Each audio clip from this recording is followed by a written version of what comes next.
À la ferme, vous avez une quinzaine de métiers différents.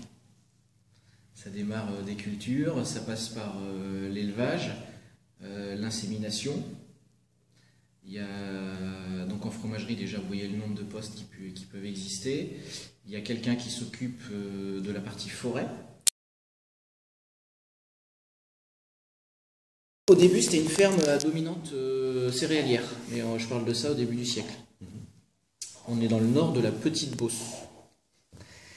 Et la culture céréale a tendance un peu à épuiser le sol, parce qu'on rajoute de l'engrais et autres, et on tire sur le sol sans vraiment préserver son terroir. Et la personne qui a racheté la ferme s'est dit, moi j'ai envie de faire l'inverse, j'ai envie de à nouveau donner de la richesse à mon terroir, à nouveau faire en sorte que cet humus-là soit fertile. Donc le meilleur moyen, c'est d'amener des animaux. Donc il y a les vaches qui sont arrivées. Les vaches ont commencé, à l'époque elles étaient encore en pâture, elles ont commencé à fertiliser le sol.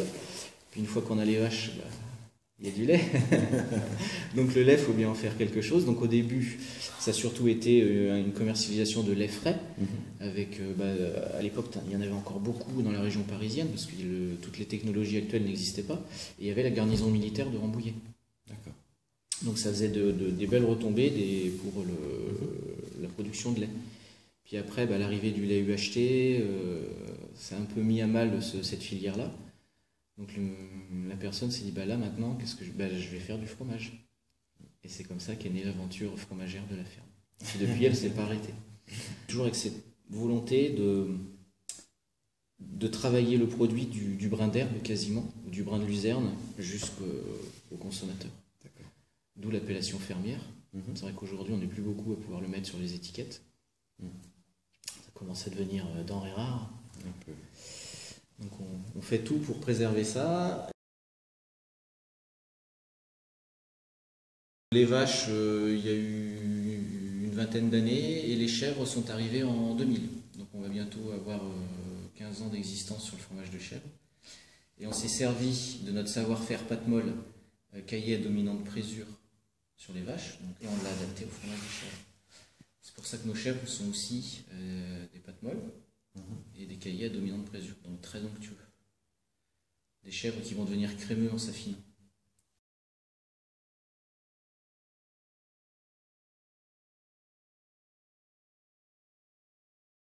En lait de chèvre, quand vous travaillez le caillé en dominante lactique, vous avez un pH qui est faible, donc un niveau d'acidité élevé. Ce qui fait que ça vous sécurise le milieu. En bassine, avec un haut niveau d'acidité, vous travaillez dans la sécurité, parce que même si par hasard il y a un pathogène qui se trimballe par là, de toute façon, d'entrée, le milieu lui explique que c'est pas lui qui va avoir la loi. Quand vous travaillez sur des pâtes molles comme les nôtres, vous avez un pH qui est plus élevé, donc beaucoup plus basique. Et là, s'il y a le même qui se trimballe par là, il est un peu plus confortable. C'est un milieu plus favorable. Donc on ne veut pas prendre de risques. Déjà, on n'en a pas la possibilité parce qu'aujourd'hui, je pense que ça serait fatal et économiquement, on ne s'en remettrait pas. Donc de par cette dominante présure et cette ambiance moins acide, le filet de sécurité, c'est le traitement thermique. Non, parce qu'on a la chance d'avoir un lait qui est très jeune, donc qui garde toutes ses qualités. On serait sur un lait de collecte qui est mélangé, qui est brassé, dans lequel il y a un peu d'attente. Je pense que oui. C'est que la forêt de Rambouillet, elle est juste là. Et il y a beaucoup d'animaux sauvages. Des cervidés, des chevreuils, des blaireaux, des choses comme ça. Et on ne veut surtout pas qu'il y ait de contact avec nos animaux. Que les animaux amènent quelque chose dont on n'a pas besoin, une maladie, et là, il n'y a pas de question à se poser, on éradique tout le troupeau, donc nous, on n'existe plus.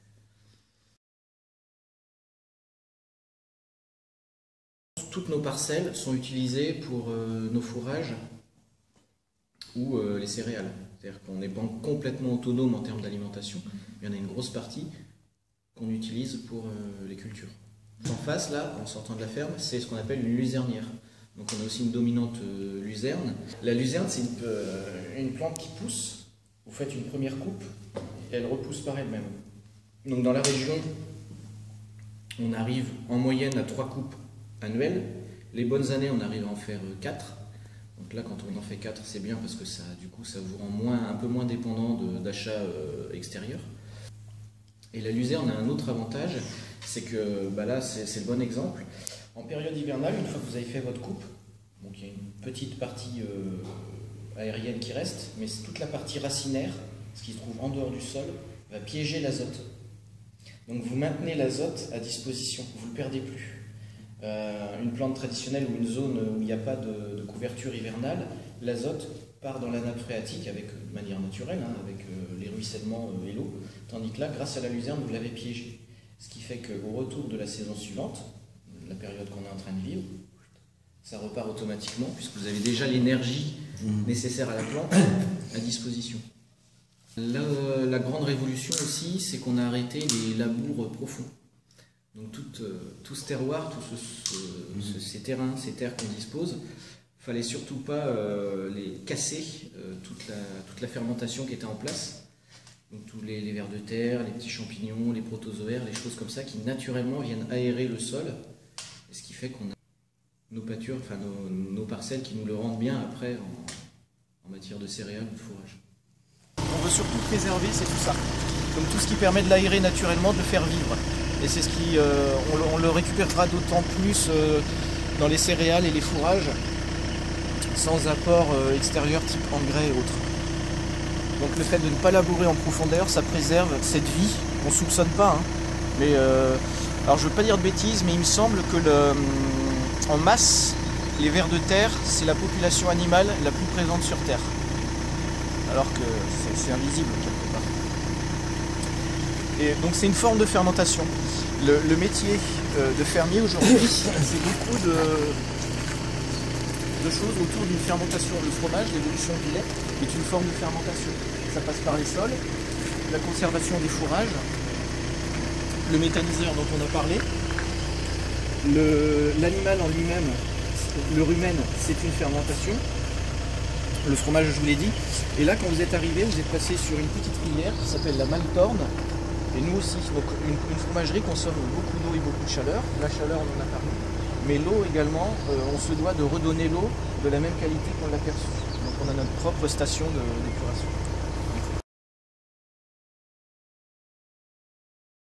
Parce que même pour la partie forêt, on est en développement durable. On est certifié PEFC. Vous savez, des fois, quand on achète des objets en bois ou des tables, ça garantit le fait qu'on est en développement durable et en gestion raisonnée de la forêt, pour pouvoir maintenir une forêt renouvelée. Donc la forêt a un double avantage. Déjà, elle nous permet de faire de la vente de bois. Et tout le bois, quand je vais dire déclassé, est réduit en copeaux. Alors soit celui de notre forêt ou du bois venant de l'extérieur qui nous est cédé. Ces copeaux de la taille de miettes de pain passent dans la chaudière qui va générer l'énergie pour la fabrication de fromage. Donc même plus d'énergie fossile que de l'énergie renouvelable.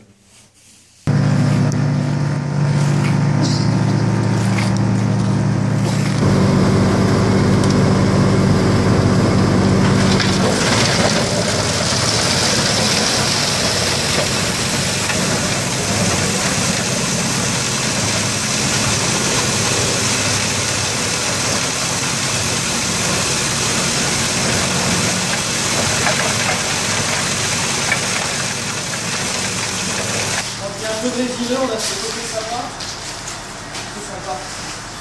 Une vis sans fin qui va venir gérer son approvisionnement en copeaux. C'est la chaudière qui définit quand elle a besoin d'être alimentée ou pas. Et ça va venir prendre les petites particules de bois dans le fond. Donc après, il faut être vigilant par rapport au sol que vous avez vu en dehors. Ça va venir refaire le plein de temps en temps. L'avantage d'être ici, c'est que le bois a déjà une première possibilité de se sécher. Sur l'extérieur, il y a toujours un peu d'humidité sur le dessus. Et là, on est sur une énergie complètement renouvelable. Une journée de production, de chauffage, d'existence à la ferme. Je vous montrerai après. Tellement la chaudière est performante, ça fait un seau de 100. Et on est arrivé encore à soulager la consommation de copeaux de bois, parce que grâce à la méthanisation, je ne sais pas si vous avez vu là-bas, ça fait comme des chapiteaux, on pourra aller y jeter un œil tout à l'heure. Tous les fumiers des animaux, tous les lactocérums de la fromagerie, les déchets verts des communes des alentours ou de producteurs de... Il y a un producteur d'oignons qui vient nous donner tous ces invendus, ou qui ne peut pas valoriser. Ça passe dans le méthaniseur, ça fermente, le méthane est récupéré. Bon, c'est plus, je le fais simple hein, parce que moi je ne suis pas un spécialiste non plus. Le méthane est récupéré, il est brûlé par un gros moteur, comme un gros moteur de camion, c'est comme un peu le GPL, qui entraîne une turbine qui génère de l'électricité. Donc déjà aujourd'hui, depuis décembre 2012, la ferme, grâce à ses déchets, qui aujourd'hui maintenant sont valorisés, produit plus d'électricité qu'elle n'en consomme. Et le lien avec la chaudière, c'est que tout ce système a besoin d'être refroidi parce que ça génère de la chaleur. Et quand on le refroidit, par une boucle d'eau, ça amène de l'eau chaude en fromagerie qui soulage la chaudière bois. Donc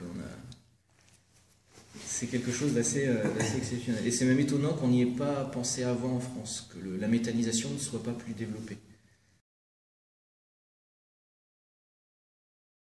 On met dans une étuve un échantillon de lait. Chaque traite, il y a un échantillon de lait qui est pris par les éleveurs. Donc c'est dans un tube à essai, hein, tout ce qu'il y a de plus bête. On le met dans une étuve qui est comme une yaourtière. On est autour de entre 38 et 42 degrés. Et on laisse le lait évoluer de manière naturelle. Le lait, de manière naturelle, il évolue. Il y a la crème qui remonte, il y a déjà un gel qui commence à se former. Et de la manière dont le gel va se former, le fromager pourra en déduire les qualités fromagères de cette traite-là.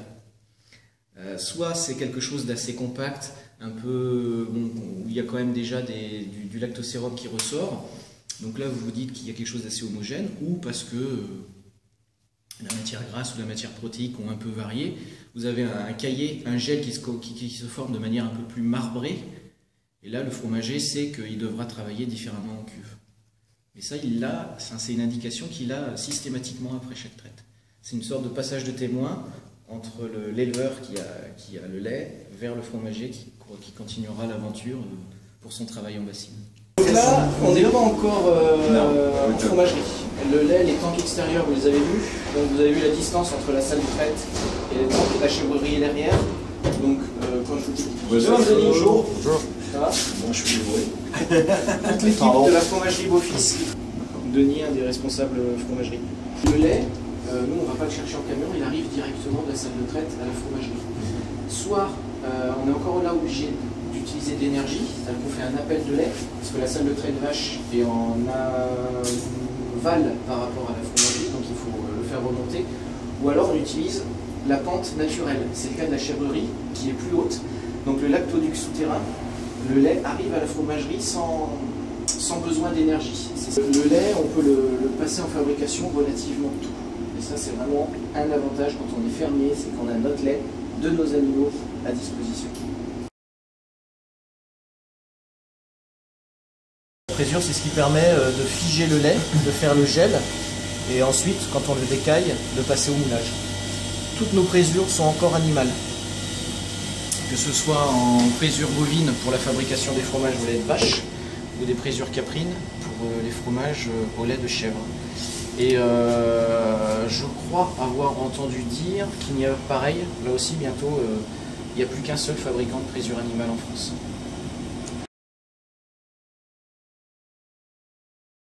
Qualité. De mon point de vue, oui. Mais il y a quelque chose d'encore plus important à mes yeux, c'est que ça préserve un certain savoir-faire et une certaine éthique par rapport au fromage.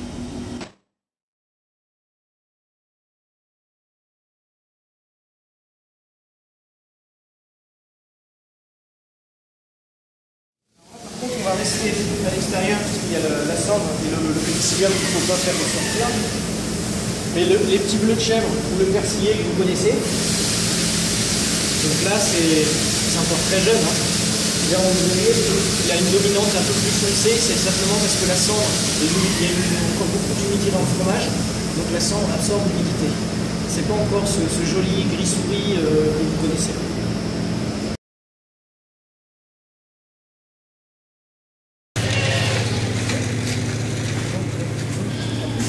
Généreux au niveau de la famille. Donc les pépères, il y en a de tout âge, mais il y a des vaillants. Ouais. Donc comme je disais, c'est tout le métier de la ferme. Après, c'est comme tous les animaux, c'est-à-dire que c'est la partie chèvrerie. Mais quelqu'un qui vient les voir quotidiennement, bon bah ça va, ils ont l'habitude. Après, nous, quand on vient une fois de temps en temps, il y en a toujours un qui va essayer de montrer que par rapport aux autres, c'est lui le chef. Pour l'instant, je l'ai pas vu, mais souvent, c'est pas lui. Et qui va en faire comprendre qu'on arrive sur un territoire.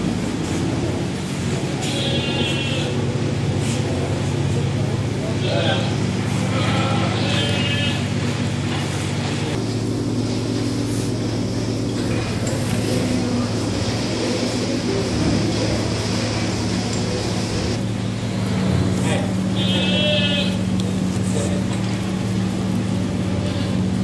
Encore en période de mise bas, pour nous c'est l'avenir, c'est notre année qui se prépare par rapport au futur cycle de lactation.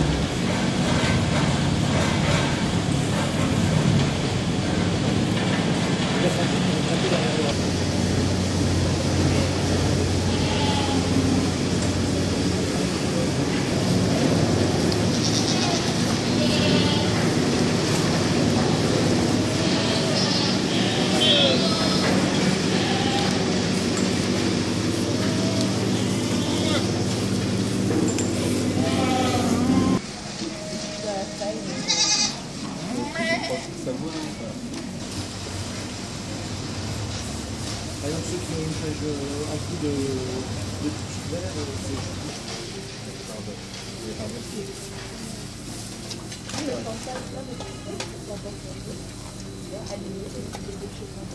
c'est...